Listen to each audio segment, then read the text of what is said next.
Hello student, hello parents. ગઈકાલે એક exam પૂર્ણ થઈ એ વિશે એક વાત કરવા માટે આવ્યો છું.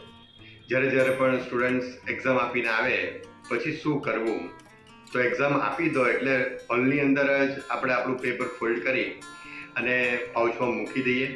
ઘરે આવીને પણ એને લોક એન્ડ કીમાં મૂકી દઈએ અને એના વિશે કોઈ પણ પ્રકારની ચર્ચા કોઈ પણ આપણા મિત્રો સાથે કે કોઈ સ્ટુડન્ટ સાથે ન કરતા આપણે અપકમિંગ જે એક્ઝામ આવી રહી છે એની પર જ ફોકસ કરીએ. કારણ કે જો એની અંદર આપણને કંઈક કોઈ પણ પ્રકારનું ખોટું પડ્યું હશે તો આપણને ડિપ્રેશન આવવાની 100% શક્યતા છે.